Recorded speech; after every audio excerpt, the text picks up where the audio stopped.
Purna fitemarana pokalizia amaneran-tany. Ino ray mamelitsika milao tsara, mitana tsara, amin'ny forme tsara, asitiaka be aloha voninahitra mitoka borakoraka be.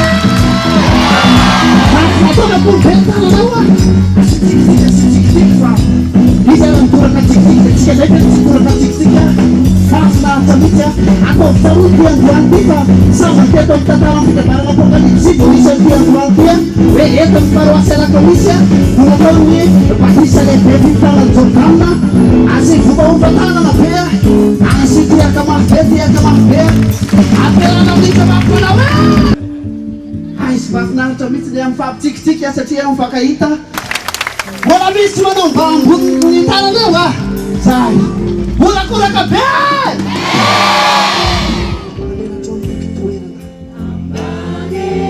satria atony feonao atovy tahaka ny anjo atody tsy tafiotra amin'ny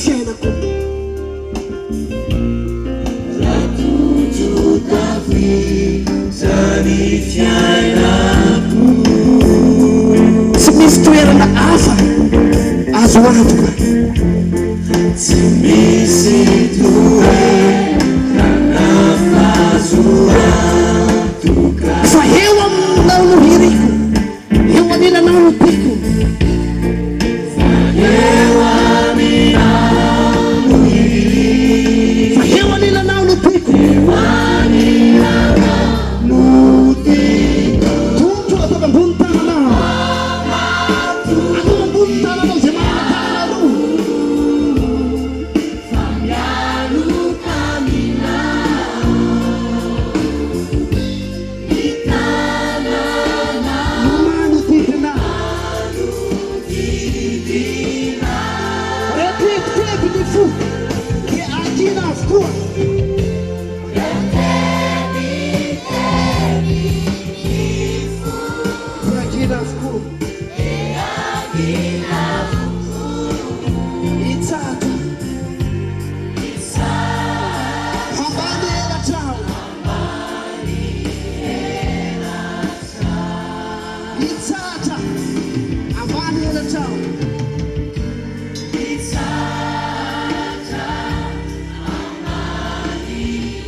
Isau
Boky ny mpitsara toko fahadimy ambin'ny folo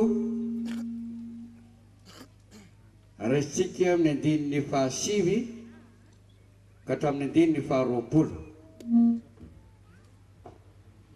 Boky ny mpitsara toko fahadimy ambin'ny folo manomboka amin'ny andininy fahasivy ary mitsaratra amin'ny andininy faharoapolo. Ny famotinana dia eo amin'ny toko fahaefatra ambin'ny folo izay milaza ny nanambadiany Samsona ny vehivavy Filistina anankiray sy ny namaliany ny Filistina. Dia eo amin'ny namaliany Filistina ny tantara izao. Toko fahadimy ambin'ny folo andininy fahasivy akitsika amin'ny anarana Jesosy ny teny. Ary niakatra ny Filistina nitovy teo amin'ny Joda ka niely tany Lehy. Ary hoy ny lehilahy tamin'ny Joda, ahoana miakatra milanay ianareo? Dia hoy izy, hamaty tany Samsona ny akaranay mba hanao aminy tahaka izay efa nataony taminay. Dia nandeha ny lehilahy 3 arivo amin'ny Joda nakany amin'ilay tsefatsefaky ny aram-bato mitesaka ny etama ka nanao tamin'ny Samsona hoe, tsy fantatrao va fa manampaka antsika Filistina? Inona izao nataonao taminay izao? Dia hoy izy taminy, araka izay efa nataony tamiko no mba nataoko taminy. Dia eo kosa izy taminy, hamatranao ny dinanay mba hatolotra eo an-tanana Filistina ianao. Dia hoy Samsona taminy, mianiana amiko ary fa tsy hamely ahy ianareo. Dia niteny taminy izy ireo ka nanao hoe, tsia fa hamatranao fotsiny ihany izahay ka hanolotranao eo an-tanany, fa tsy hamono anao tsy akory izahay. Dia namatotra azy tamin'ny mahazaka roa vaovao izy ka nitondra azy niala tamin'ilay aram-bato. Ary raha tonga tany lay izy dia nanakora azy ny Filistina. Ary fanahin'i Jehovah latsaka taminy dia tonga tahaka ny rongony izay nidorana tamin'ny afo ny mahazaka teny amin'ny sandrany ary afaka tamin'ny tanany ny fatorana. Ary nahita valamin'ny ranom-biriky vaovao izy dia nanitsy ny tanany nakazy, ka inona aminao ny arivolahy? Ary hoy Samsona, tamin'ny valamin'ny ranom-biriky no nahafatesako ho atony tany iray, eny antony tany roa. Tamin'ny valamin'ny ranom-biriky no nahafatesako arivolahy. Ary rehefa nitsahatra ny teny izy dia nariny ilay valamin'ny ranom-biriky teny tanany, ary anaran'izany tany izany dia natao hoe Ramata Lehy. Ary nanketeheta indriny izy dia nitaraina tamin'i Jehovah ka nanao hoe, ianao nanome izao fanomintsen-dehibe izao tamin'ny tanany mpanomponao, ary ankehitriny efa hofatika etaeta aho ka hianjera eo amin'ny tanany tsy mifora. Dia nampitresahan'Andriamanitra ilay fitoerana hoboka tany Lehy ka niboiboika teo ny rano, ary rehefa nisotro izy dia nody ny ainy ka velona izy. Ka izany nanaovany ny anarany hoe Enakore, izay any Lehy mandrak'androany.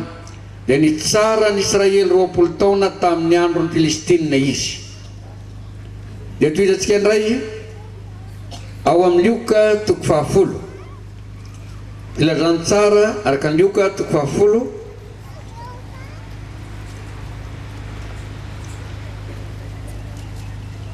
Lioka toko 10 dia ny andininy fahatelo ambin'ny folo ka hatramin'ny andininy fahina ambin'ny folo. Lioka toko fahafolo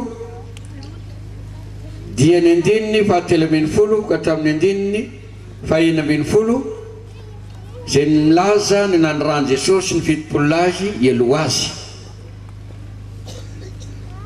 Ny andininy fahatelo ambin'ny folo vakitsika amin'ny anaran Jesosy. Lozanao ry Korazina, lozanao ry Betsaida, fa raha mba tany Tiro sy Sidona no natao ny asa lehibe izay natao teo aminareo, dia ho nibebaka ely izy ka nitafy lamba fisaona sy nipetraka tamin'ny lavenina. Fa ho moramora kokoa no amin'ny Tiro sy Sidona amin'ny andro fitsarana no ny aminareo. Ary ianao ry Kapernaum, asandatra tany an-danitra va ianao? Ahety amin'ny fiaina tsy hita ianao. Izay miaino anareo dia miaino azy, ary izay mandahy anareo dia mandahy azy, ary izay mandahy azy dia mandahy izay naniraka azy. Ary faranana antsika ao amin'ny epistily nosoratan'i Paoly ho an'ny fiangonana tany Efesosy. Efesiana toko fahatelo, Efesiana toko fahatelo, ny andininy fahaefatra ambin'ny folo ka hatramin'ny andininy faha 20.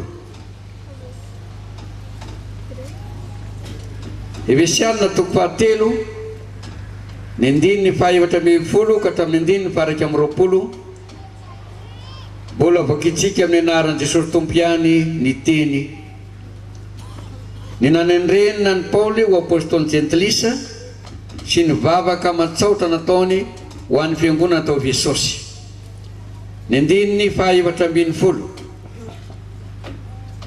Ary noho izany no andalehako amin'ny ray izay azoan'ny fianakaviana rehetra ny an-danitra sy ety an-tany anarana, mba homeny anareo araka ny hareny voninahiny, mba ho atantsahana fatratra amin'ny fanahiny ny toe-panahinareo, mba hitoeran'i Kristy eo amponareo amin'ny finoana, ka maka sy orina mafy amin'ny fitiavana ianareo, mba haizanareo mba amin'ny olona masina rehetra ny ahafantatra tsara izay saka nisy lavany ary avony sy alalina, ary alala ny fitiavan'i Kristy izay mihoatra no fahalalana, mba haminona anareo ho amin'ny fahafenonan'Andriamanitra rehetra.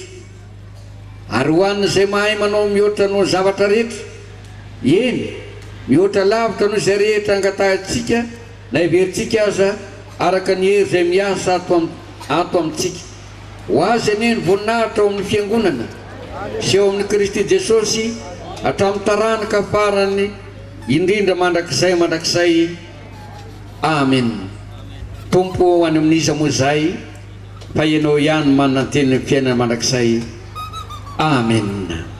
Eo mitsika ny ray aman-dreny anazava ny tenin'Andriamanitra sy ny anolotra ny fanahitra fahafolon-karena eo anatreny tompontsika. Ivavaka isika. Jehovah'Andriamanitra raha eo lehibe sy mahagaga ny fitiavanao, ka dia atolotra ianao ny dera sy laza ary ny voninahitra mandrakizay. Misaotra Tompo noho ny fitahiana, ny fanambinana nomenao anay nandritry ny herinandro iny. Nirovanao anay tamin'ny loza sy ny ratsy rehetra, nomenao fahasalamana feno izay, no tahianao izay ka afaka nitondra ny fanatitra ny ampahafolo-karena sy ireo fanatitra hafa. Fa raha tsy nambininao moa izay Tompo, raha tsy notantananao izay, inona moa no azonao atolotra ao anao? Koa dia raha isoary izany fanatitra sy ampahafolo-karena izany mba ho andraka-sitrahanao amin'ny seza fiandriananao. Fa tsy ny vola aman-karena ihany Tompo no atolotra androany, fa ny tenanay mihitsy no atolotra fanatitra velona ho anao. Masina fanompopana izay ho ataonay epitany Jordana vahoaka an'arivo ndray eto amin'ity faritra antsimo ity, antsimon-drano. Matoko izay Jehovah'Andriamanitra raha eo fa ny fananao masina dia efa miaraka aminay eto, ary efa voavela heloko avokoa reto vahoaka tsiraray avy reto, ka ny teny fikasanao dia tsy verina aminao raha tsy natanteraka izay ny ampandehananao azy, ka isokatra ny varavaran'ny lanitra hitondra fitaina fiainam-bianko ho an'ny vahoakanao tsiraray avy. Hoy ianao Jehovah Tompony maro, ho asiako teny mafy ny valala, ka tsy nimba nivokatra reo fa avanombo ianareo am'izay ataonao rehetra hoy ianao Jehovah tompony maro ary de ataony firenena rehetra hoe tany mahafinaritra sy sambatra ianareo hoy ianao Jehovah tompony maro mitanena ary Jehovah ô fa miendray zay amin'ny alalan'ny vaky tenin'ny perikopa zay nivakena tao fa izany vavaka izany dia angatanay sy tonononay amin'ny anaran'ilay Jesosy Kristy maty nampitsahatra ny fanatitra alatsatra tamin'ny atsasaky ny herinandro toetra tao pasana 3 andro sy 3 alina tsangana tamin'ny maty tamin'ny andro fahatelo ho azy ny tera sy ny voninahitra tamin'ny teloandrinako mandrakizay halleloia amen. Voalohany indrindra dia misaotra an'Andriamanitra lehibe dia lehibe tsika androany fa 13 ny volana jiona sabata eto Ambotsa alakamisy aty Atsimon-drano.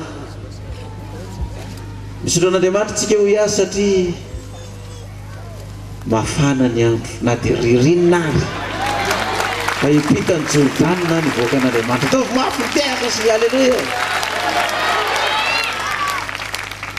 tsara ny andro sady mafana na dia tena angatsitsika rehetra am'izay am'izao andro ririnina zao meny masoandro tsika mbola mampiasa elo ary nakamaromo sasany satria tena fatan'Andriamanitra fa anjary ny Atsimon-drano indray zao ny ampitany Jordany ko dia isaorantsika azy aloha izay toetrandro tsara izay satria mendrika an'Andriamanitra zany fankalazana sy fanomezam-boninahitra azy izany. Manaraka an'izay dia miarahaba antsika rehetra vahoaka anarivony maro tonga eto amin'ny toerana ity tsy nieritreretiko hoe misy vahoaka anarivony maro ohatra zao indray tsika avy etỳ Atsimon ary hita mihitsy fa tsy misy vahoaka an'Andriamanitra niala tany Egypta zany ka ho voarebirebin'ny Satana sy ny devoly sy ny Belzebuba sy Lucifer ho sakanan-dalana ka tsy hipita fa ny voamba rehefa avy nandalo sivana dia tsisy na dia iray latsaka tany ny sabata tiako dia meo voninahitra ilay mpanjaka ny mpanjaka halleluia isaorantsika ny herin'Andriamanitra zay niasa tamintsika ko dia arabaina avokoa tsika rehetra izay tonga niazakazaka maro be eto amin'ny toerana ity satria dia raha zao amaroantsika zao dia hita mihitsy hoe efa masaka ny vo ary efa voasivana ny kofa sy ny fasika sy ny vato ireny tsy mahazo miditra any ambilany reny ny kofa sy ny vato sy ny fasika sy tafampitany Jordana ireny fireny tsy maintsy mihitsana fa nisaorana an'Andriamanitra ny voambary tena matanjaka no maronisa raha oharina amin'ny akofa foana rehefa kororoana reny akofa reny ka dia tsy nisasapona ny mpiasa an'Andriamanitra fa tafita indray voaka an'Andriamanitra ny tiandroany ity halleluia halleluia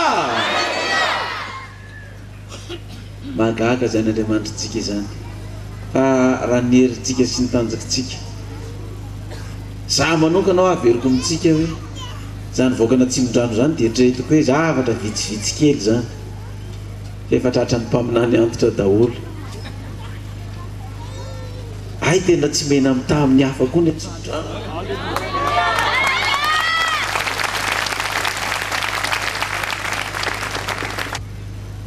tsy mena mita amin'ny hafa ny Atsimon-drano fa vahoaka anarivony ihany koa zany hoe vahoaka mandroso ary mandroso hoy nirantsika teo hoe tsy maintsy maninona ozy tsika teo tsy maintsy tafita ao Jesosy dia ndrety voaka an'Andriamanitra rehetrarehetra hitany Jordana ary tsy maintsy tafita tsika ary tsy maintsy mpandresina ny amin'ny raha zanak'ony sy nikakafoka taminy halleluia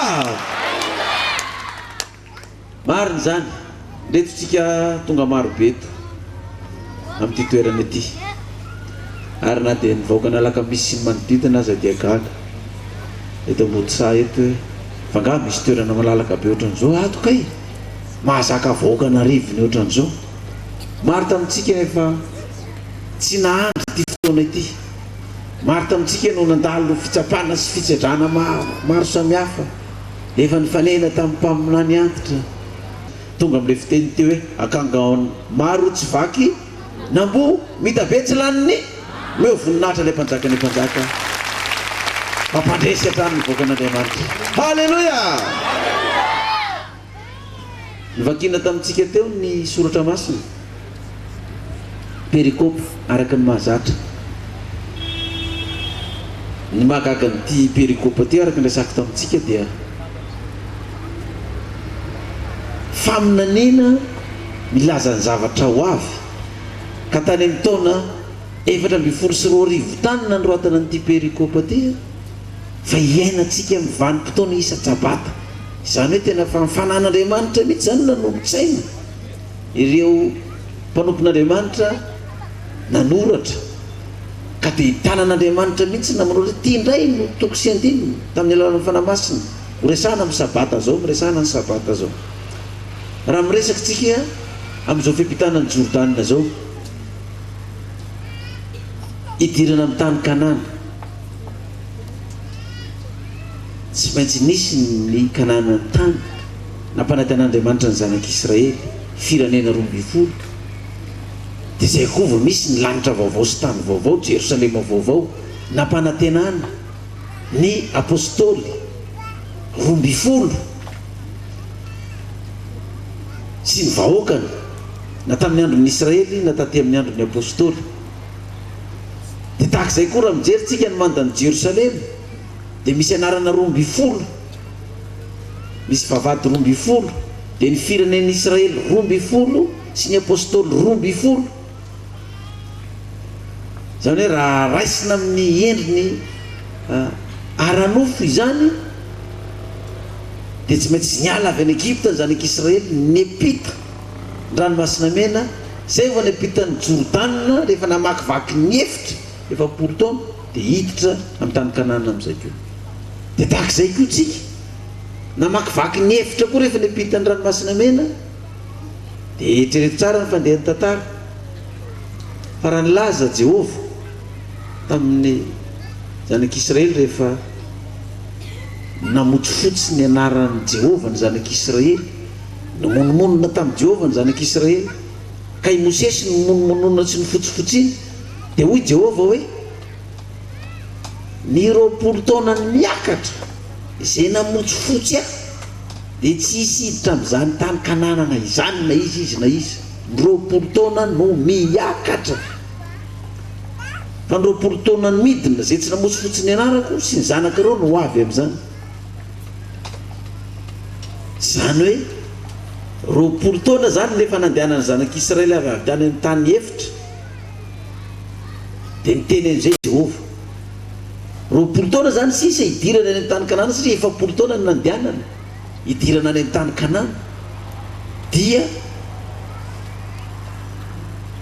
izay rehetra namotsy fotsy ny anarany nisy izy na izy dia tsy ho tafiditra, tsy ho tafita an'io ranon'ny Jordanina io. Dia mijereva tsika ny fandehan'ny tantara 520 tsika izao.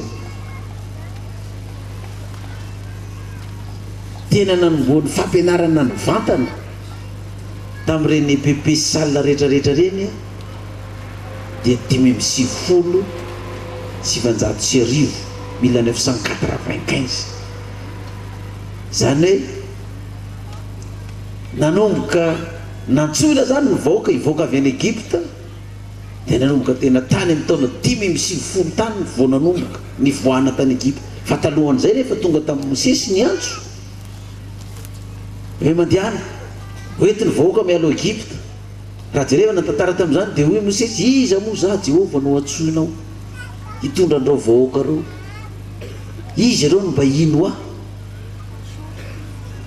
reto vahoakan'ny Israely reto, iza zay za kely sy bitika.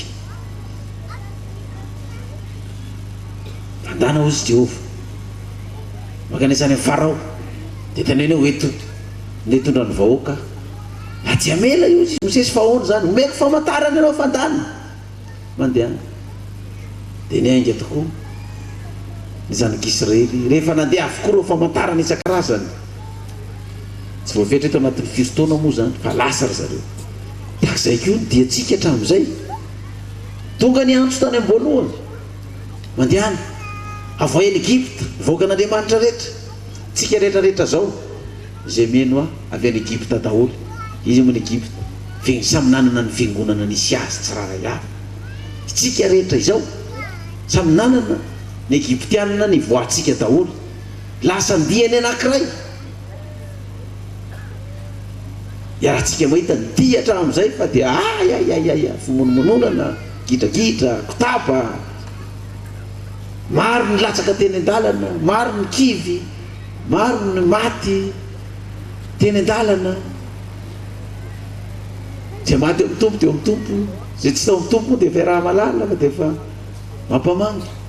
Fa nateo aza zany ady tsy gidragidra be zany ny ady tamin'ny fanahy ratsy, ny fampianarany diso sy ny devoly sy ny sisa, dia tonga ihany mivoaka an'Andriamanitra eo amoron'ny Jordana.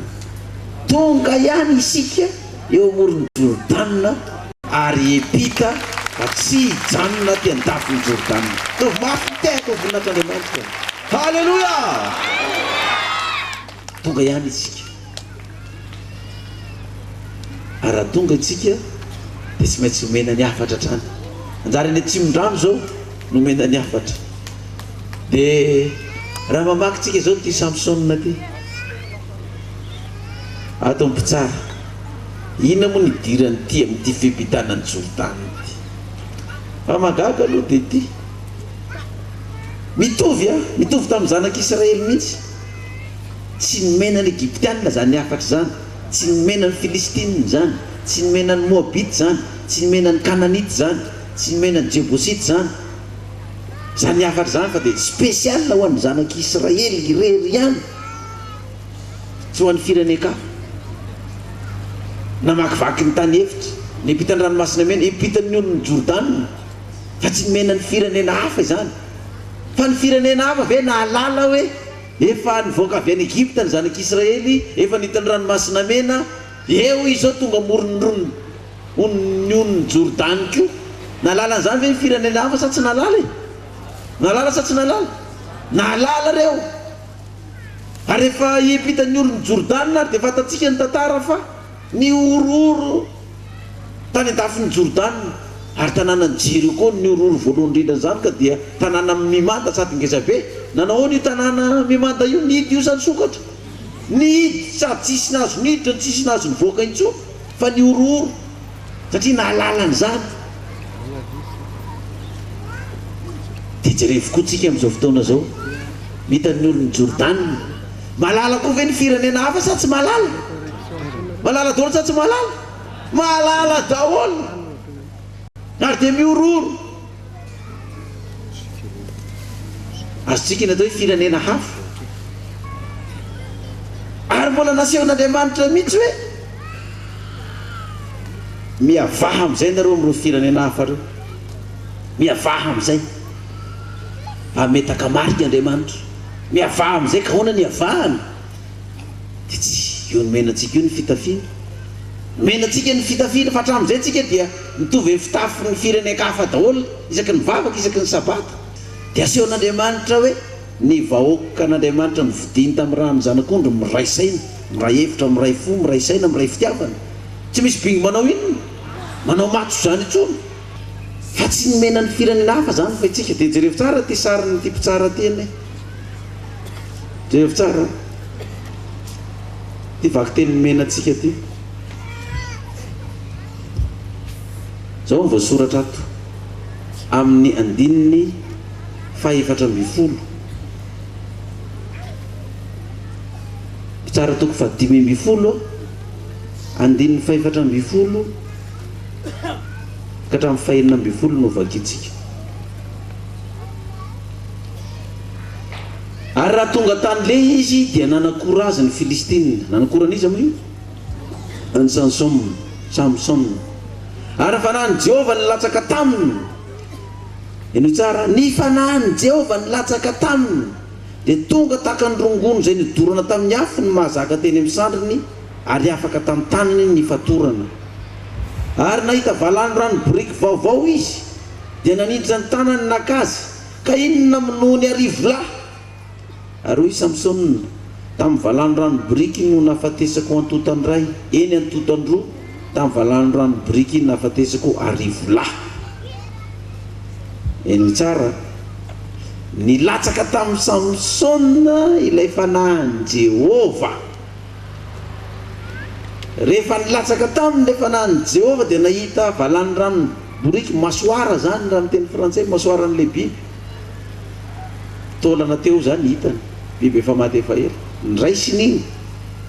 Iny zany no arma no entiny niady tamin'ny Filistina, izy rery. Firy ny matiny? Raha herin'olombelona tsy vidy zany, na karateka na kung fu anao na full contact na 5 full contact, tsy fahaizanao miady rehetrarehetra. 50 lary raha betsaka dia reraka ianao no matinao. Raha ataoko hoe faran'izay matanjaka ianao amin'ny herinao sy ny vatanao io, miady 50 lary zany ary mety tsy horesinao raha amin'ny herinao sy ny tanjakanao. Efa reraka ianao dia matin'ireo vahoaka be da be anarivon'ireo ianao. Ataoko hoe na olona 200 zany ary ianao rery tsy maresy an'izany raha hiady amin'izany. Hoe ny herin'ny tanjakao fotsiny, na dia mahay miady tahaka an'inona ary ianao. Na ataoko hoe mbola misy nonon-tsakoa reny aminao, na ataoko hoe misy sabatra eny aminao, da tsy vola 200 laha koa samy manana sabatra zany, tonga dia tangoronany eo fotsiny ianao dia vita. Samy mamely anao amin'ny hazo indray ndray mamely daholo ny 50 rady, reraka ianao dia vita. Fa nanino ny Samsona nahafaty arivo ndray andro, nilatsaka tamin'ny fanahiny izy, fanahiny Jehova. Nilatsaka tamin'ny fanahiny Jehova. Fa raha tsy nisy fanahiny Jehova nilatsaka tao, tsy nahafaty arivo io izy. Azo raisiny zany hoe misy olona anankiray vavaka amin'Andriamanitra, mahay ny soratra masina izy, vavaka amin'Andriamanitra. Fa raha hiady izy tsy mahafaty arivo izy, satria tsisy fanahin'Andriamanitra, tsisy pouvoiran'Andriamanitra, tsisy fahefan'Andriamanitra, tsy mahafaty arivo izy.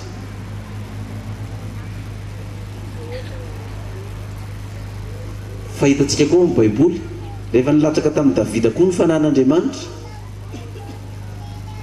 rehefa niditra Davida dia niorakoraka daholo ny vahoaka rehetrarehetra avy niady.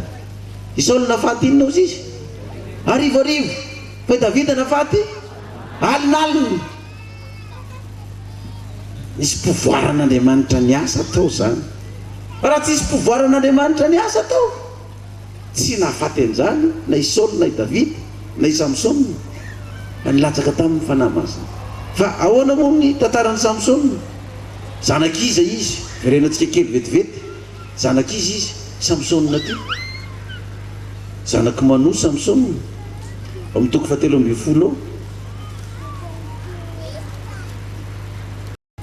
amin'ny toko 7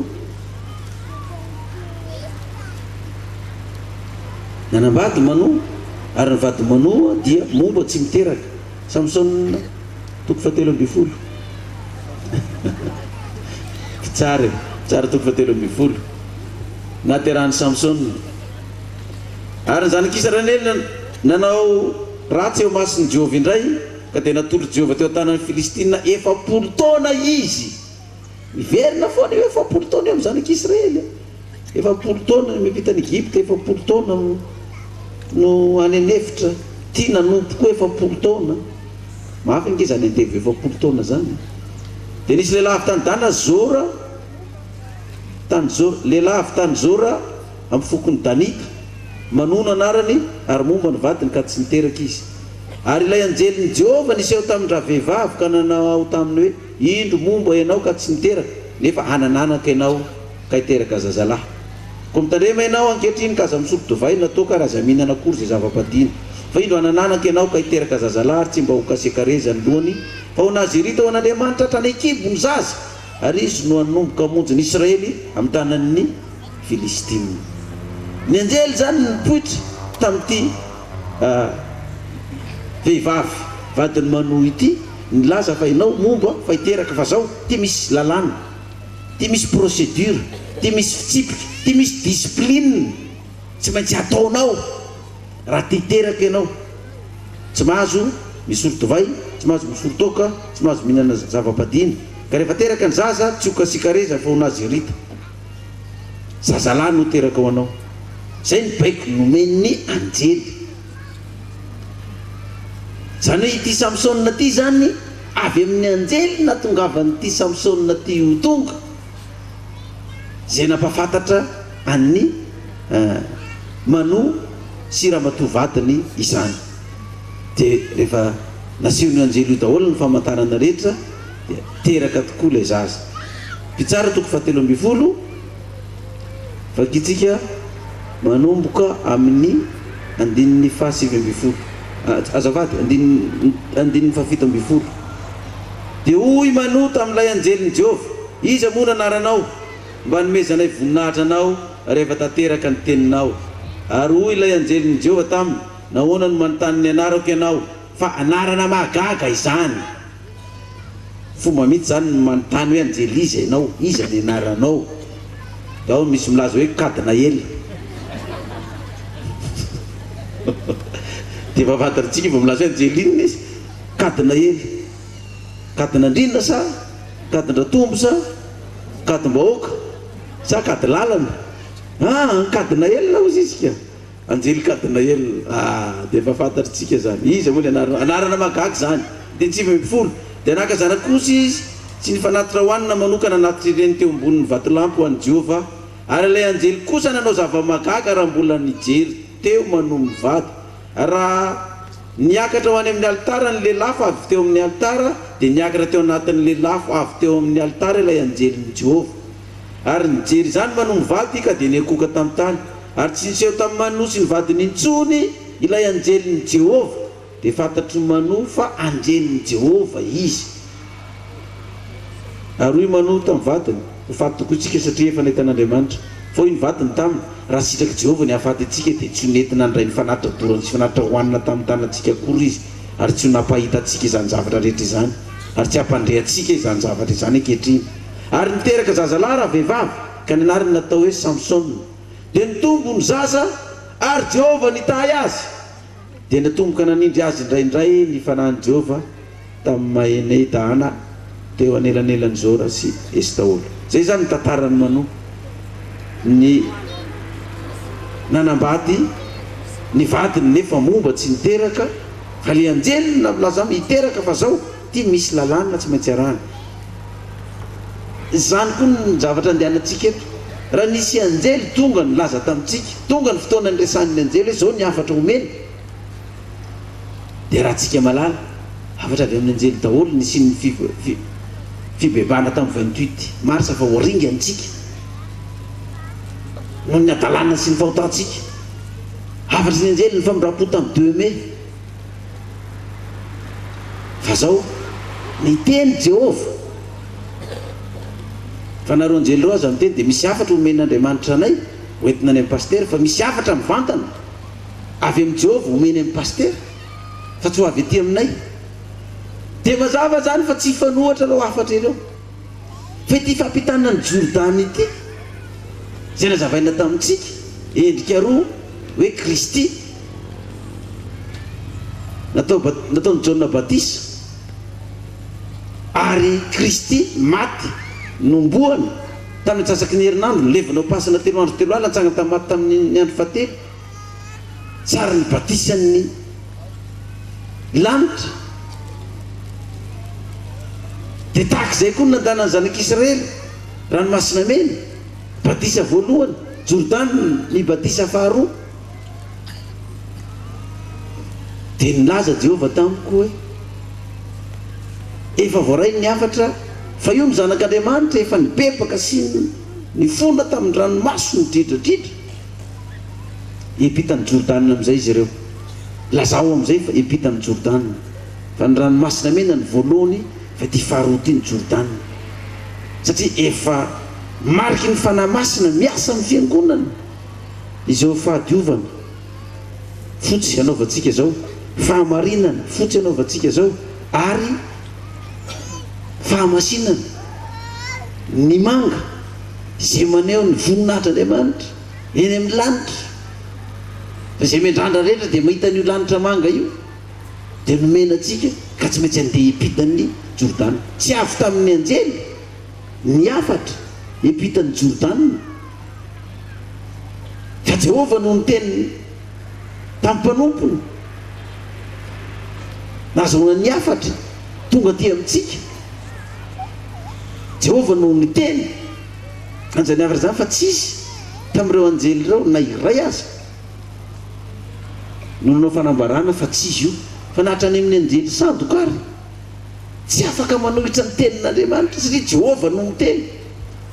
Ny avarany efa tsy min'ny anjely tena izy ny voaka an'Andriamanitra, ny anjely sandoka indray no mandresy lahatra anazy ny farany.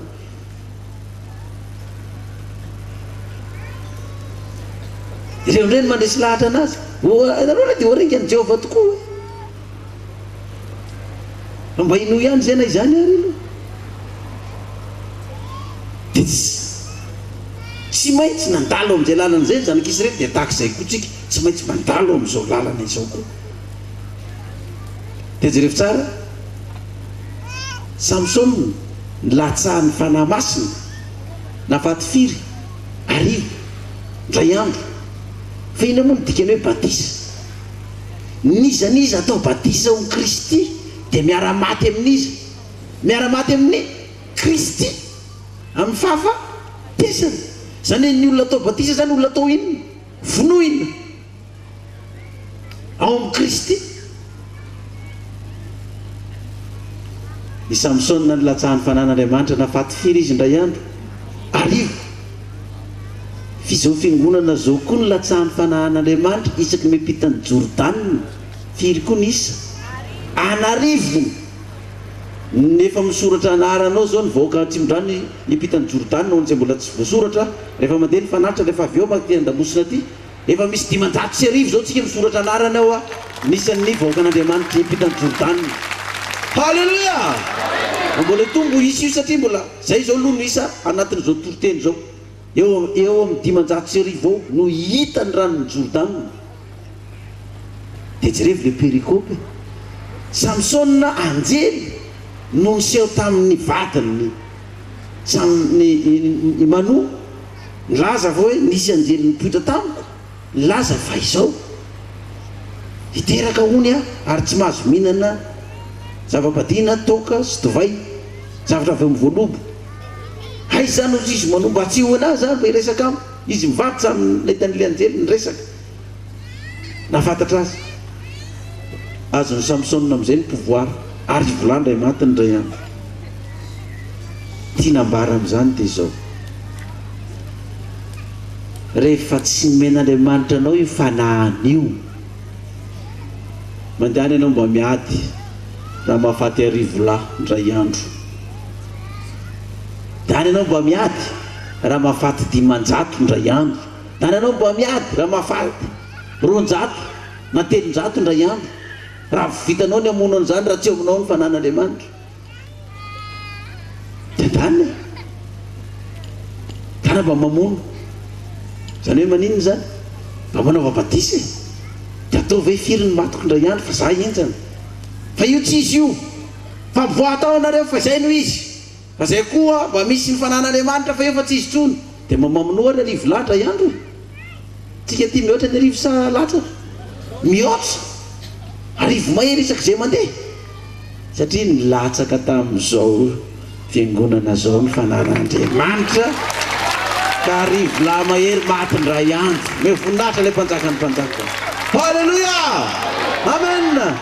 Zany ange le sariny io sariny batisa ary zay magaga anaty perikopy teo hoe maninona tonga amin'izao fotoana zao satria raha vao nanomboka tsika io ny tonga dia hoe arivo lahy ny maty ny ray andro eny ka mety izy rehetrarehetra izy zao ka aiza moa tsy azo arivo fa ty mandesaky ny atsimo ny avarana ny atsinanana ny andrefana ny ampivoana mandeha daholo anarivo satria nilatsaka tamin'ny Samson no izy fanamasa arivo lahy ny maty ndray andro. Nilatsaka taty Atsimondrano koa zany ny fanahy masina firy arivo koa ny maty zany arivo mahery ny maty indray andro meo voninahitra ilay mpanjaka ny mpanjaka. Halleluja, fa mafy mitento reny voaka rehetrarehetra.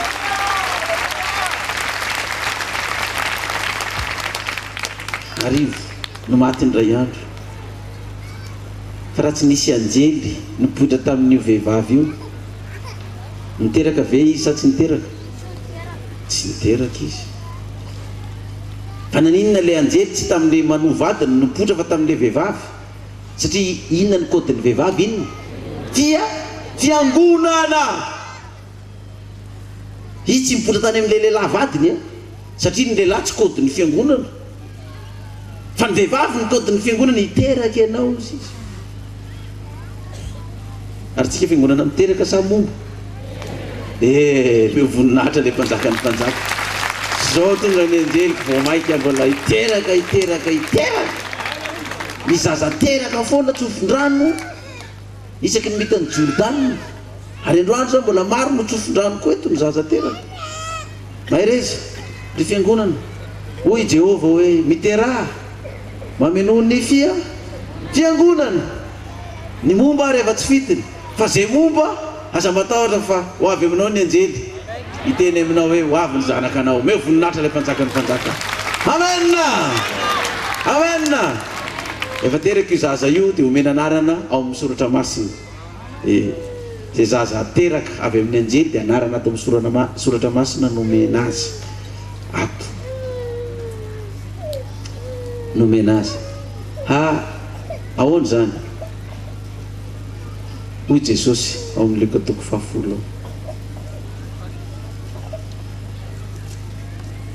Luka 10 dia hoy Jesosy andiny 7 ka hatramin'ny 9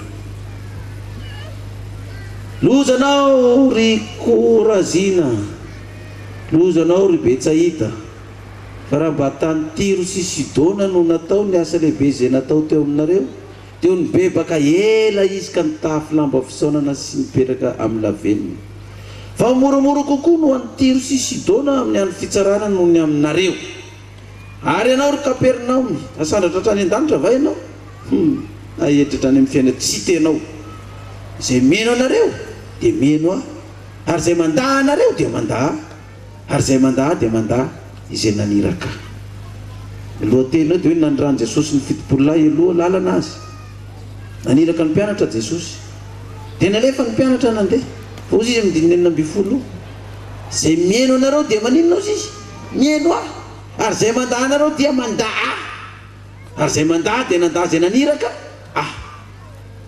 dia mazava nge zany tenin'ny soratra masina omena antsika zany ho an'ireo olona rehetra ivelany zao zanak'Israely mepitany Jordan zao reo firene-kafa rehetrarehetra mitabataba tsy manohitra atsika mampiasa ny fomba rehetra nanapotehana atsika sy ireo akofa vitsivitsy mintsana tratrany sivana fasika sy vato voasivana zay mitsangana amin'izao fotoana zao anda atsika fa raha mandaa atsika izy Jesosy dia mandany izy any Jesosy zay naninona atsika naniraka atsika dia isandoka ny anarany vena hoe zay dia miny Jesosy mahatsatraky ny herinandro fa io tsy izy trolo fa zay ndray no izy na anareo mba mamonao rivolanitra iandro dia mba ho hitanay koa fa tena fa niova tokoa efa nafindra tokoa ny fanaovana inona izy fanaovan-jiro fa tsy isy fanahatsony an-tana ary zay mandaa anareo izy Jesosy dia maninona mandaa ary zay mandaa ozy Jesosy dia mandaa zay naninona azy koa zay naniraka azy dia mazava be nge zany jevo tsara Jodasy jevo tsara fiperaka ny Jodasy fa efa nahalalana i Jodasy efa nahafantatra ny izy fa isy amadika ozy izy Jesosy ary ny ray aminareo no mamadika ny ray aminareo no mamadika fa lozany zay olona atongavany zany ozy izy lozany zay olona atongavany zany fa mendrika anatorana vato loha ny tendana ozy izy dia tsipy any an-dranomasina fa lozany zay olona atongavany zany fangaty Jodasy mbola nieritreritra an'izany tamin'ny androny mety tsy mbo za mihitsy zany fa lozany zay olona anao an'izany tokoa tonga ny fotoana fa izy moa zany zay miara-manatsoboka nyty mofo ty ato anatin'ity kapoaka ty amiko no anao an'izany Jodasy mbola variana miresaka amin'ny zalahy io tsy henony le resaka hoe zay miara-manatsoboko dia natroboky Jesosy tokoa ilay mofo jerevany hoe ay manatroboka anaty kaopy indray zany mofo zany zao zalahy lasa izy tonga dia izy nanatroboka voalohany koa vao tafatroboky iny mofo iny tonga dia ndeha nidiran'ilay fanahy izy dia Jesosy andana tanterao zay tianao atao mandeha anaingana dia hoy ny mpianatra hoe ngambana niteny Jesosy hoe dana mividy mofo dia mividy dite satria Jesosy naniraka azy tonga dia nitsangany ny Jodasy tonga dia lasa izy retin'ilay fanahy amin'izay sariny zany dia izao vao niala teo amin'ny Jesosy sy ny mpianany Jodasy dia niala taminy koa ny fanan'Andriamanitra fa fanahy inona niditra taminy fanahy hafa amin'izay dia tsy azo avily intsony Jodasy tsy azo resen-dahatra intsony izy hoe tsy mety io lalana andananao io tsy mety ho dianao io fa ahita loza amin'io ianao fa neny Jodasy dia efa nivola 30 kapokany azy kapokany nanosika azy hoe tena kely ny kapoka ao amin'i Jesosy ao fa dia na dia isaky ny sakafo ary indraindray dia tsy maintsy zay mofon'olona 5 sy azan-dranon'olona ry no alainy ivavahana tsy mba misy tonga dia raisiny mahantra ao raha tavela ao satria kapoka tsy ary misy kapoka tsara tonga dia mandray ohatrino moa namadiana an Jesosy 30 tonga dia vola be ry amin'ny tanàna ry fa tsy ty aty ty kely karama ao amin'i Jesosy eo fa aleo tonga dia miala fa no ry zalahy reo hiaritra ny kapokany eo reo 2 lahy reo izy Jodasy fa za mahita kapoka hafa tsara ary ambadika ry raha rany ity kapoka ty ka marina tokoa tsy zany ve nipetrahany zalahy reto kapoka ne nipetrahany eto koa reto paster eto andamosiko ato reto raha tsy kapoka tsy naninona teto reto tsy tonga teto reto fa raha nita kapoka hafa reto tavela teto sa tsy tavela teto tsy tavela teto reto paster maro andamosiko reto raha nita kapoka hafa zareo zay nahita kapoka hafa zany eo isatsy eo efa nahita kapoka hafa zay ry zalahy eo anareo kapoka kely tsy hinanana io zay nahita kapoka hafa lasa izy ka tsy fanomezantsiny zany satria ty resaka kapoka resaka kapoka ty zay olona mieritreritra fa tsy isy kapoka tsara tsony hoe ndafiny Jordany nipita izy sa tsy apita eto fa misy kapoka tsara aty andafiny Jordany ty veko indao ipita ry ambadika ry ndraiky sy aleo miandro ny kapoka ety any azony devoly samy belona ne Jodasy tsy azo nahodina intsony izy na dia hiezaka andresy lahatra azy taka ninona ary ny tsirairay avy hoe tena mba mevera tena zareo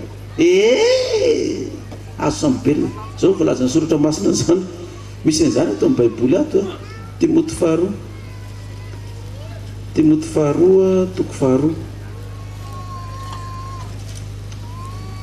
faharoa toko faharoa vakitsika izy io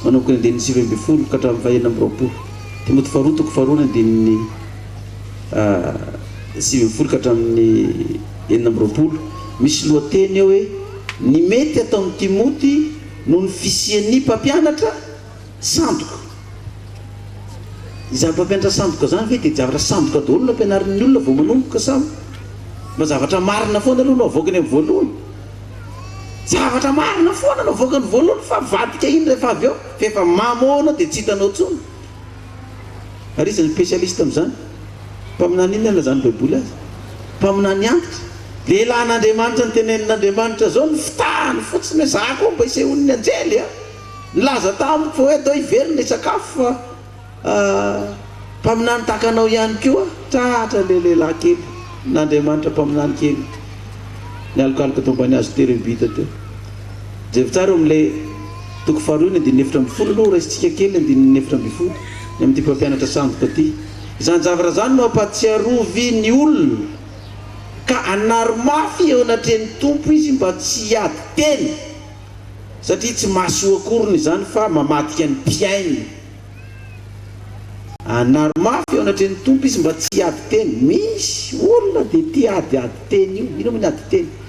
Maka toko sy andininy kely eo amin'ny baiboly, zao ny hevitra an'io, zao ny dikan'io, fa raha tsy zao ianao dia zao, raha tsy zao ianao dia zao. Vao fitakan'ino ianao fa ity teny ity manam-pirofo fa tsy izy io. Miady teny amin'ny frazy eo, ohatsy faran'izay tsotra, le hoe i kely amin'ny Daniel toko fahasivy. Le i kely nampitsatra ny fanatra latsa-dra io, tsy Jesosy io. Jesosy io ranga, Romanina io, tsy Romanina io ranga. Dia miady amin'ny i kely eo hoe i kely nampitsatra ny fanatra latsa-dra. Raha i lehibe io dia Jesosy, fa i kely io fa tsy izy. Nefa na Jesosy na ny Romanina samy nandray anjara tamin'inona daholo, fampitsarana n'inona, fanatra latsa-dra. Dia miady teny amin'ilay i kely eo. Zany hoe mitsara io i kely io tsy be io anaro amin'izany ny olona. Fitahany mpaminany antitra amin'izany ianao, fa toy izy n'ilay teny ato zao nanizany azy. 7:20. Kanefa ny fanorenana mafy ataon'Andriamanitra dia miorona tsara. Ny fanorenana mafy nataon'Andriamanitra dia miorona tsara sady manana izao tombo-kase izao. Ny tompo mahalala ny azy, ary koa aoka ny olona rehetra zay manona ny anaran'ny tompo hiala amin'ny ratsy. Ny fanorenana mafy nataon'Andriamanitra izy dia miorona tsara, manana izao tombo-kase izao. Ny tompo mahalala n'inona? Ny azy. Raha tsy any tompo ianao, na nanao akanjo fotsy sy manga ary ianao taorian'ny fibebahana ny 28 sy ny 2 mai, raha tsy any tompo ianao, tsy tafita ny Jordanina io ianao, nanao inona ianao, nanao inona. Fa matoantsika izany tafita anisitsika dia meo voninahitra ilay mpanjaka ny mpanjaka. Fa mafy teko voninahitra Andriamanitra. Tsy azonao sandohana zany hoe za tsy any tompo fa za hitan'io. Ka rehefa roanareo moa zay dia andeha zany, fa zay tsy hitondra hafatra tsony ozy izy, ka mandana ozy izy reto hoe zay koa tsy mila hafatra avy aminareo tsony, zay fitapitahana teto fotsiny ka izany rehetra amin'izay. Dia ny Saint telo amin'izay,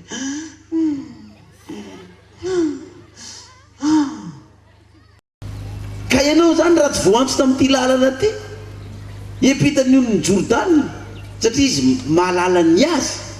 Dia zay tsy azy, zay tsy an'io Jesosy maty atsatsaky ny herinandro na isamboka ny anarany io, ianao tsy tafita zany ianao.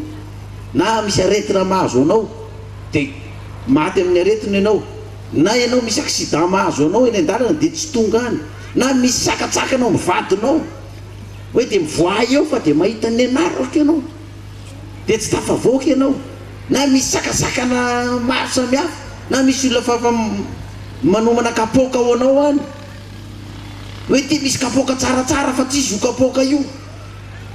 Fa mijaly eo anareo fa zalareo rehefa tsy fidiny anazy ny ipetrahany eo. Reto tana kapoka atorinako ato reto, tsy idiny aty kapoka tsara fa poteo io.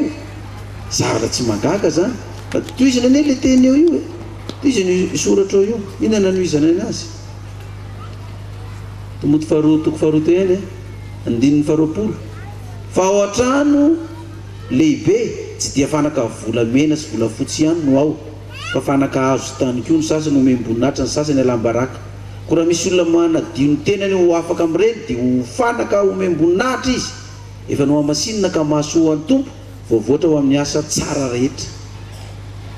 Zao ny dikan'izany. Fanaka ao an-trano izy tsy fanaka volamena daholo, fa misy hazo, misy plastika, misy harona sase, na misy omem-boninahitra ao, misy tsy omem-boninahitra ao, ary misy izy ao zany, misy tsy izy, fa ny tsy izy rehetra fa faniny kofafa. 9:20. Fa mandosira ny filan'ny tanora fanahy, miazaha mitady fahamarinana, finoana, fitiavana, fihavanana amin'izay miantso ny tompo amin'ny fo madio, fa mandava ny fanontaniana daladala tsy misy antony, satria fantarareo fa mahatonga ady zany. Ary tsy mety raha miady ny mpanompo ny tompo, fa ho malemy fanahy amin'ny olona rehetra mahay mampianatra, mahalefitra, mananatra ny mpanohitra amin'ny fahamoram-panahy, Fangamba-Andriamanitra no mihazo fibebahana, alalany tsara ny marina, ka ody ny saina ho afaka mifandriky ny devoly zay nanao azy sambelona anao ninona, anao ny sitrapony. Devoly nanao azy sambelona anao ny sitrapony, vao niala tao am Jesosy sy ny mpianany ho azy Jodasy tonga dia nidira ny fanahany devoly, tsy azo naverina intsony. Zany koa ny lalana andehanantsika ty. Ny olona fampitahorana hoe mampioroa voaka sy ny namana, tsy miova hoe tenin'Andriamanitra io. Vao miala amin'ity lalana ity ianao, izay nitson'Andriamanitra anao nandehanana anatin'ity lalana ity, tsisy firenena mandeha amin'izao lalana zao raha tsy tsika. Tahaka nandehanana zanak'isy rehetra, vao miala ato ianao dia fa nialany fanahin'i Jehovah koa, dia dirany fanahy hafa ianao. Dia normal. Za tsy mbola nety olona niala tato amintsika, tsy nandeha tamin'ity lalana ity ka dia izy indray no manao hoe dia io dia lalana marina sy tsara fa dia mpanompon'Andriamanitra tokoa io lehilahy io. Fa izy tato tsisy lalana ohatran'ity, dia tsisy miala ato, na ino kidona na ino kitranga fa hatramin'ny fahafatesana ity fanompoana ity. Zany nataon'i Jesosy tamin'ny mpianany rehefa niala daholo ny mpianatra. Niala daholo izy mpianatra fa anareo 12 lamba ho aiza, tsy izy 12 ho any amin'iza moa zay, fa ho any aminao zay fa na dia hiara-maty aminao ary izay. Dia marina tokoa zany, lokaloka hiara-maty aminao fa tsisy miala ty, fa vao nidify kely fotsiny voalasa tonga dia nidirany fanahy, tonga dia mitsangana fahavalo. Nataony devoly sambotrinona zany, sambobelona. Fa mibebaha ozy izy soratra masina, sao mba mety ho afaka ihany. Izay olona ataontsika ireo vitsivitsy sy nepita rehetrarehetra reo, efa azo sambobelona reo. Fa raha mbola hibebaka reo mandritra nyity fotoana farany ity, ka ho tafita, dia afaka reo raha anazy, raha ny Jehovah zany, raha ny Jesosy mahatetsatsaky ny herinandro. Fosy hoe fantatro ny aho izy fa raha tsy azo kosa le olona, na inona ho ataontsika eo, na inona fandresen-dahatra ataontsika eo tsy. Dia efa niteny Baiboly, mandava nyfantaniana inona ozy izy, adaladala. Ozy izy manontany anao itsy, dia nareo hoe zany dia mino amin'ity akanjo fotsy sy manga ty fa dia hitra ny tany Kanana tsy ho voafitaka eo, tonga dia lavo. Tana mandeha hoe fa tsy mamaly an'izany fanontaniana ino zany, fanontaniana adaladala zany fa tsy hamaly an'izany zay. Timpirofo toko sy andiny fa tsy zany batisany Jordanina zany, dana mandeha fa fanontaniana ino zany, fanontaniana adaladala zany fa tsy natao anareo ne zany fa hoana izy ho anay zany. Ina ny masairanareo an'izany, ianareo ary tsy apitako, ianareo ary tsy andeko, zay no adalaina resaky ny ray minitra. Lokon'ny framason hoe lokon'ny masiny Maria hoe ianareo hoe dia tsy tonga saina amin'izany, fanontaniana ino zany amintsika, mandava an'izany, aza mampiditra an'izany an-trano, aza mifampiresaka, aza mandany andro ray minitra amin'izany akoriny ary. Ary zay no nanavahana antsika, anaovy le fotsy sy manga, zay tsy anatin'ny fotsy sy manga any amin'ny fiangonana tsiraray avy, isaorana antsika efa mampiatra azy. Fa misy olona tsy manao akanjo fotsy sy manga tsy tafiditra, fa nisy hatramin'ny evanjelista koa tsy manao akanjo fotsy sy manga fa tsy nampidiriny rahalahy mihitsy tao amin'ilay fiangonana, tena tsy nampidiriny zany, tsy miditra eto ianao. Taty amintsika tsy mondranana iny misy izany, tsy tafiditra satria nahoana efa tsy namana intsony, tsy miara-teko, mandoto tondra poizina ao amin'ny toerana, mandava zany fanontaniana adaladala zany, fa tsy zavatra azo atao. Fa rehefa afaka tato ianao, misy olona manao an'izany hoe zay zao niala ataoko nakaiza, fa aiza nareo anatiny eo, nareo ary zao. Izy miteny an'izany tsy malala fa efa le fanahy iny no miteny aminazy io, efa nana devoly iny mampiteny azy io fa tsy fantany. Tsisy tanàna devoly ilaza hoe tena Andriamanitra ny endry tsara indrindra fa dia manompo azy ianareo.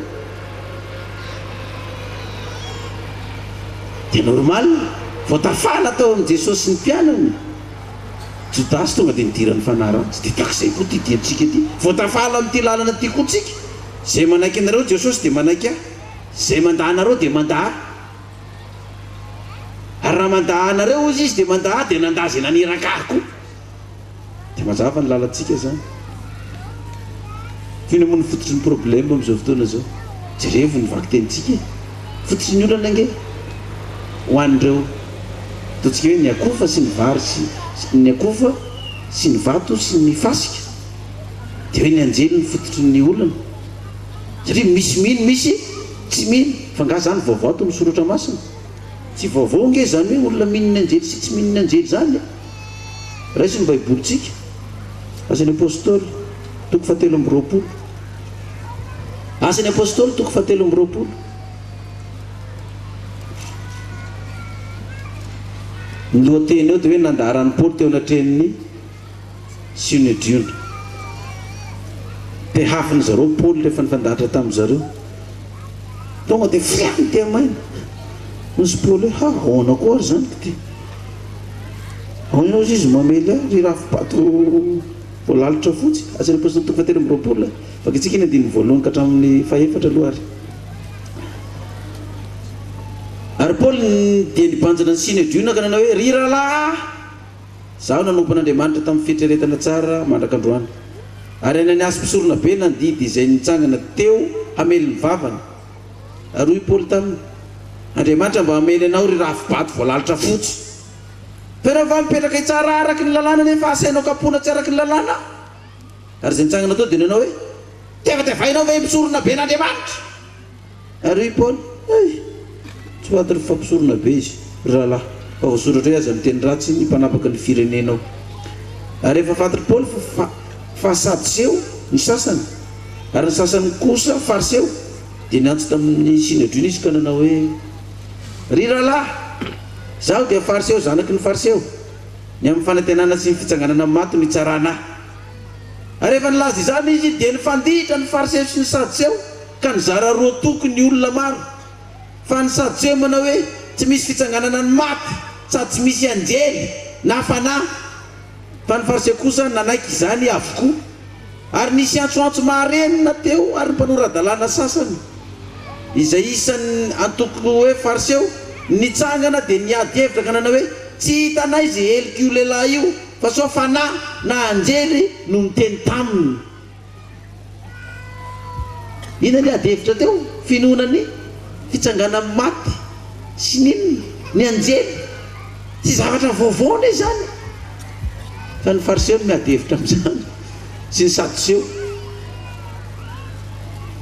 navara ny fariseo dia tsy hitanay izy heliko ty lafa so dia mba fanahy na anjely tokoa no miresaka an'ity fa ny sadiseo tsy izany anjely za fa devoly zany devoly mampivebaka an'ireo devoly mampanao akanjo fotsy manga amin'ireo fa tsy izy io lalana io makanjo makaroa efa ady hevitra nisy hatramin'izay zany zany le sana tamintsika teo mandava ny fanontaniana inona adaladala ina ndray zany teneniny anjely anareo tao ina ndray ataovy zao sy fanontaniana ino zany adaladala zany iny moa nanontanianareo anay ndraiky nareo ary fa tsy mino an'izany nareo ngefa sadiseo mino anjely sa tsy mino tsy mino ireo tsy minona anjely reo zany inona nilazany baiboly anazy tariky ninony reo tariky ny sadiseo efa nampitandrina andreny Jesosy sa tsy mbola nampitandrina zay nampitonga baiboly telo amintsika hoe anaro izy izy ny mpino rehetra ampioreniny ny fiangonana rehetra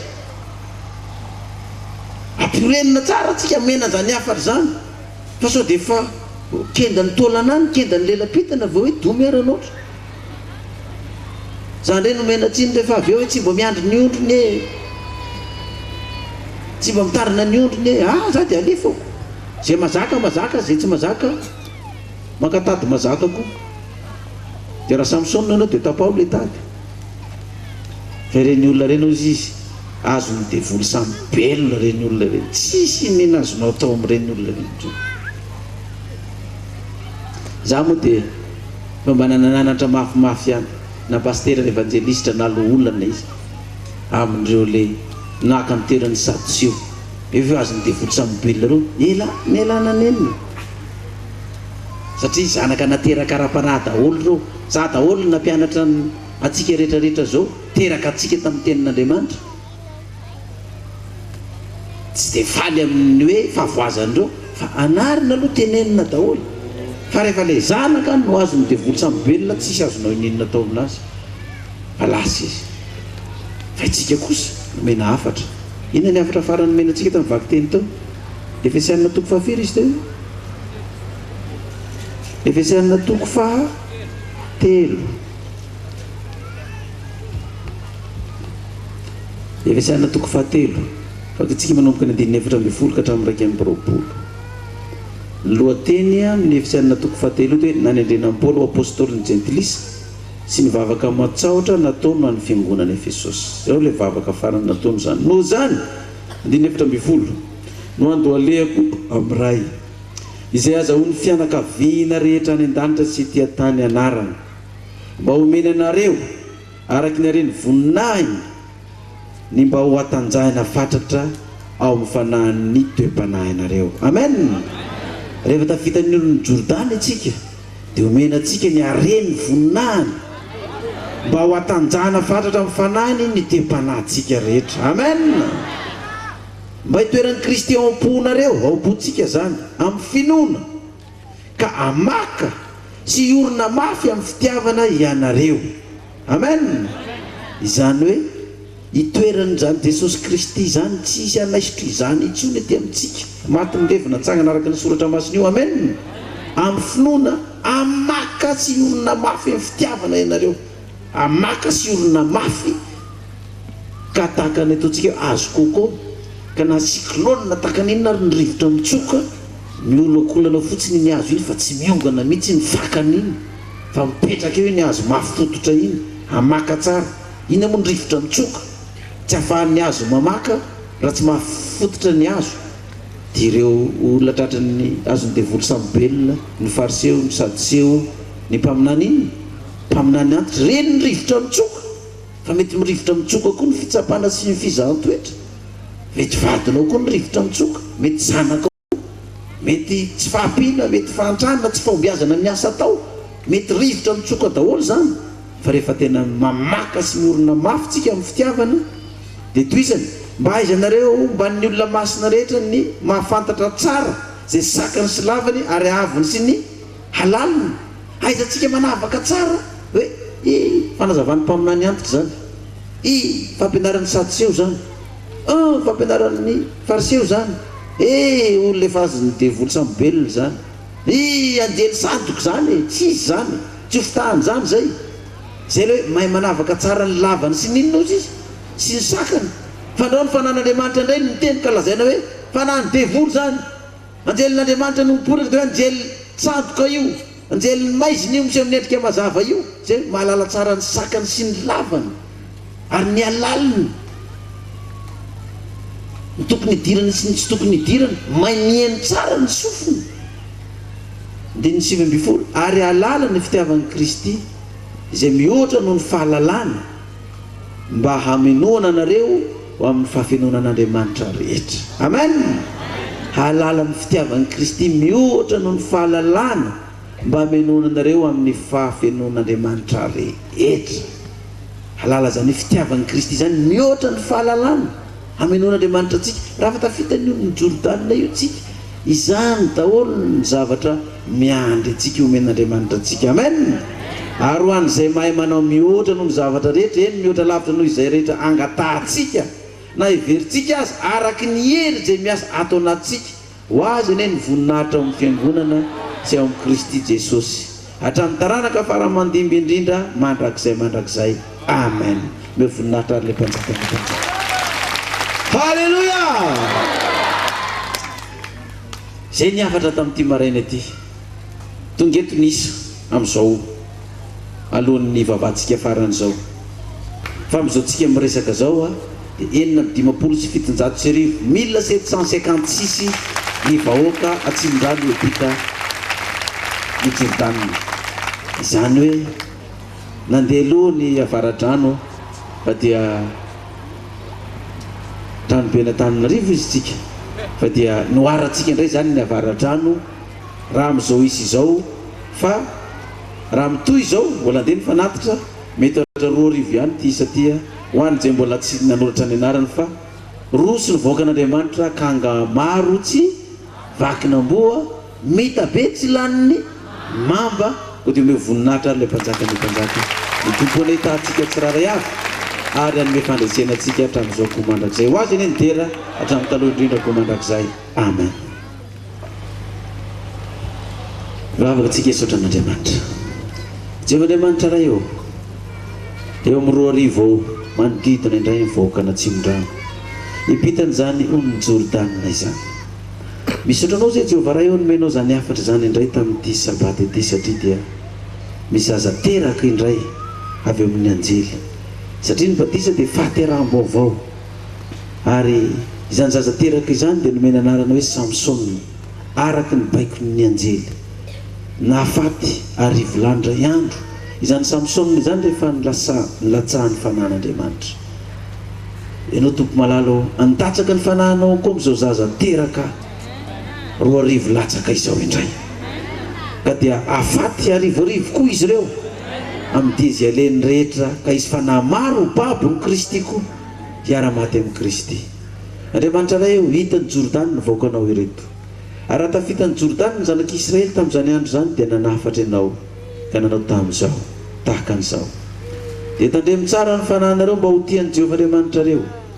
Fa raha mihemitra ianareo ka miray amin'ireo firenena sisy aminareo ireo ary mifanambady aminy ka miditra ao aminy ary izy kosa ao aminareo, dia ho fantatrareo tokoa fa tsy handroky ireo firenenareo ny loanareo intsony Jehovah'Andriamanitra reo, fa ho fandrika sotota aminareo ireo ary ho fanindronana ny fitehezanareo sy ho tsilo eo amin'ny masonareo mandra-pahalanindritra anareo sy eo amin'ity tany soa nomeny Jehovah'Andriamanitra anareo ity. Ary tahaka ny efa nanantanterahana taminareo ny zava-tsoa rehetra izay nolazain'i Jehovah'Andriamanitra reo taminareo, no hanatanterahany Jehovah aminareo kosa ny loza rehetra mandra-paharingana anareo tsy ho eo amin'ity tany soa nomeny Jehovah'Andriamanitra anareo ity, amin'izay ivadianareo ny faneken'ny Jehovah'Andriamanitra reo izay nandidina anareo sy andehananareo hanompo ireo andriamanin-kafa ary ekofanareo anatreny. Dia rehetra aminareo ny fahatezeran'i Jehovah ary ho lanindringana fainganareo tsy eo amin'ny tany soa nomena anareo. Jehovah'Andriamanitra raha eo fa voaraina ny afatra, fa raha izany tokoa no teny izay nomena ny zanak'Israely tamin'izany dia nilaza Josoa izay nitarika andreo vahoaka roa tamin'izany ka nanao hoe vidinareo anio ary izay ho topoinareo na n'Andriamanitra topoin-drazanareo tany an-dafiny ono, satria efa tafita ty ampitan'ny ona ianareo na n'Andriamanitra ny amorita izay mponina teto amin'ny tany nonenanareo, fa raha izaho sy ny ankohona kosa dia hanompo an'i Jehovah izahay. Dia hoy ny vahoaka tamin'i Josoa, tsia fa Jehovah ihany no topoinay tamin'izany andro zany. Ary hoy ny vahoaka tamin'izany raha niteny Josoa tamin'ny vahoaka hoe vavolombelona ho an'ny tenanareo ianareo fa efa nifidy an'i Jehovah ho topoinareo. Ary hoy ny olona hoe eny vavolombelona izahay fa hitany Jordany ary tsy hanompo andriamanin-kafa intsony fa hanompo an'i Jehovah'Andriamanitra iray. Anao ane Jehovah nidera sy nihaja ny voninahitra mandrakizay. Misaotranao izay ny amin'izany vavaka sy izany afatra izany. Halleluja. Ny anaran'i Jesosy maty ny levina nitsangana araka ny soratra masina nangatana izany vavaka izany. Ho azy nidera sy ny voninahitra tamin'ny taloha indrindra koa mandrakizay. Halleluja. Amen. Manasantsika ary mba hamonjy toerana isaotra an'Andriamanitra. Viva bara BKV bara femme bara 2015 tamin'ny rojona taona 2010 dia tendrena ny évangéliste Ranarvel Joassin, zay coordonnateur ecclésiastique à Tsimondrano, afindra ho filoha régional Maintrano sy Antsalova no zany iangavina ianao ray aman-dreny pasteur na ny évangéliste Ranarvelo Joassin sy ny vadiny ary ireo akonany raha ao dia miakatra ety anoloana ianareo. Tsy afaka mandray anjara namiditra eo amin'ny fiangonana Apocalypse maneran-tany intsony ny évangéliste Joassin sy ny akonany, satria tsy nanaiky tsy niainy ny teny ny mpitarika araky ny toriteny. Noho izany dia mandray ny andraikiny avokoa ny tompona andraikitra eo anivon'ny régional Antananarivo ny eo anivon'ny paroasy dimy zay mandrafitra ny distrika Natsimon-drano mahakasika izay zavatra nolazaina teo izay. Ny fanapahan-kevitra farany kosa zay raisiny foibe dia tsy ho anisan'ny mpitandrina eto anivon'ny fikambanana apokalypsy intsony ny evangelista Joasin sy ny vady amanjana zany koa dia samy ary samy andrainy andraikiny avokoa ny tompona andraikitra tsiraray avy izany.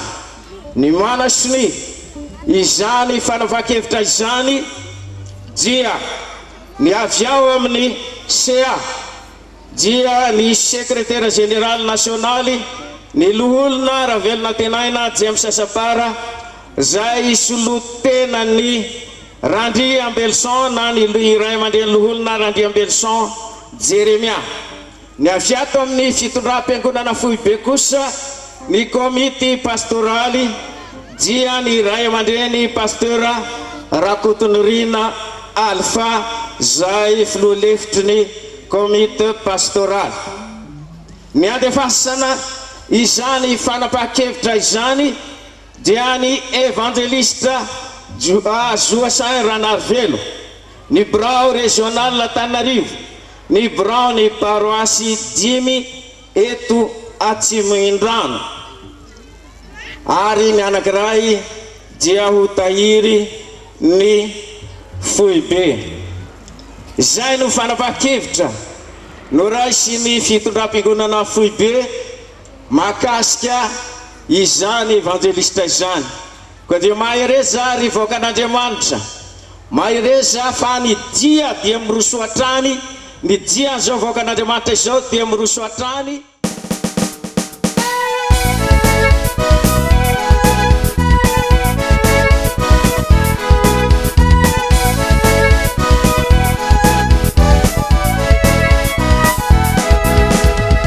Lalana mideza naolana mikija izao tsy atahotra za tsy angina fa efa fantatro efa fantatro fa eny anao ry tompo mitsinjo ny lalako fa efa tsapako fa ny tananao mahery momba tsy ho very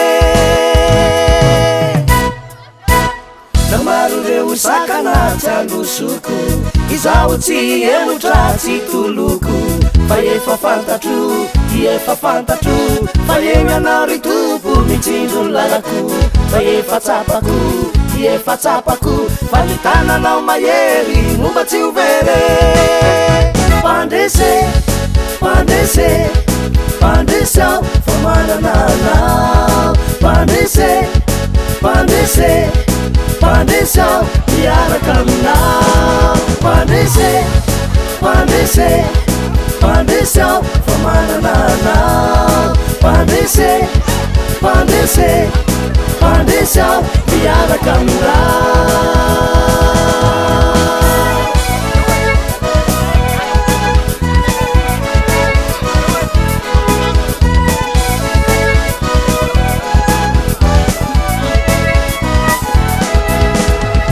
Lalana mideza naolana mikitra izao tsy atahotra za tsy angina fa efa fantatro fa eny anao ry tompo mitsinjo ny lalako fa efa tsapako fa ny tananao mahery momba tsy ho very maro reo sakana tsy andosoko izao tsy emotra tsy toloko fa efa fantatro fa eny anao ry tompo mitsinjo ny lalako fa efa tsapako fa ny tananao mahery momba tsy ho very pandrese aho fa manananao pandrese aho miaraka aminao pandrese aho fa manananao pandrese aho miaraka aminao.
pandese pandesa manangana pandese pandese pandesa yarakanla pandese pandese pandesa manangana pandese pandese pandesa yarakanla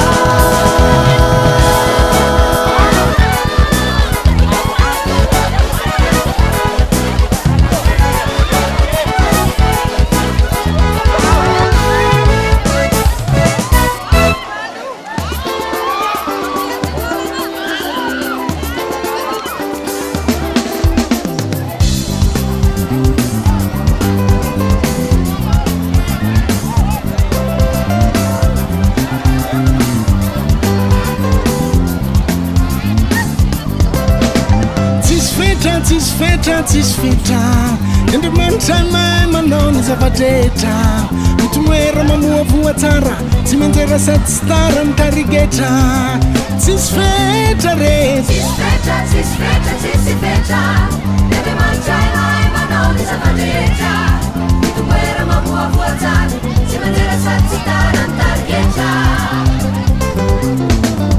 itaron vala kwe timandosunuala kwe velarun fartan sakako afekarani faifak itaron vala kwe timandosunuala kwe velarun fartan sakako afekarani faifak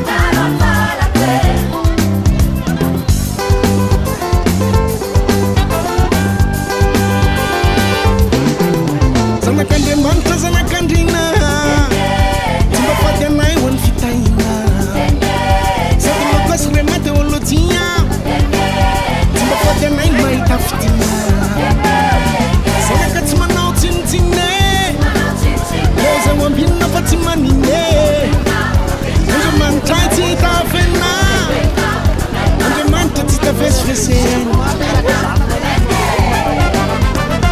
itaron vala kwe timandosunuala kwe velarun fartan zakako afekarani faifako itaron vala kwe timandosunuala kwe velarun fartan zakako nierunawanu faifako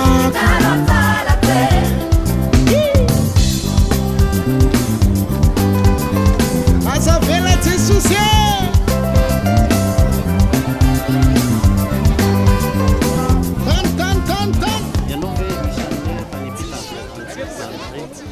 Efa niampitany rano Jordana zay Antoliara tamin'ny sabata herin'ny androany. Efa tafapita zahay tany zany ny ao nivony régional teo amin'ny 500 sy 80 eo zany ny tafapita tamin'izay Jordana. Manao hoe inona moa ny antony ampitana an'ireo Jordana fahazahoana azy manokana?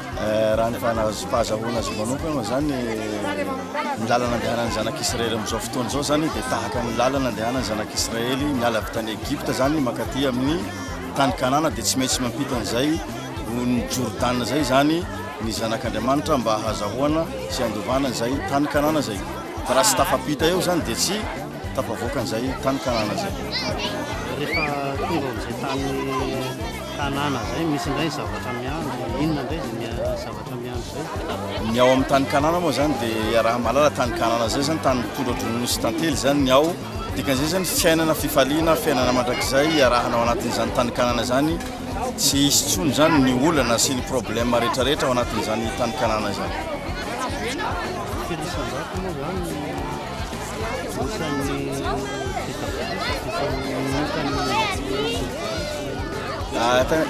tany Toliara raha jerena zany ny régional ny Toliara zany ny ambanivohitra moa zany paroasy ambanivohitra reo mbola tsy vita fa ny au niveau ny régional zany efa vita dia nahatratra any amin'ny 88% zany ny régional ny Toliara zany hoe zany olona roa sa olona roa zany mbola tsy tafapita fa ny ray koa mbola iampita izy izy fa ny ray moa zany tena tsy tafapita tanteraka raha tsy nanatsika raha tsy mankasitraka ny blessé. faherezana ampiaina ny ampahiresana atsika mpiainy moa zany dia aoka atsika zay efa tafapitany olonjolodana zany mba hitazona an'izay fiampitana zay zany mba ho tonga any amin'ny tany kanana ary Jesosy Kristy koa hitantana anao ka dia samia zany tsika mandeha araka izay nanderatany soratra masina zay mba hitombo hatrany zany ho any amin'ny fiainana mandrakizay sy ho any amin'izany tany kanana zany isika eto vaovany Tananarivo. Itaro amin'ny valako e tsy mandroso no halako e velaro ny faritranjakako ampiakaro any fahefako e itaro ny valako nanao taminy hoe izao teny izao no entinareo mitsodrano ny zanak'Israely hitay anao ka hiaro anao ane Jehova ampamiramira tantaviny aminao ane Jehova ka midra fo aminao anana tantaviny aminao ane Jehova ka nomenao ny fiadanana amena amena Jehova tsy pasera mela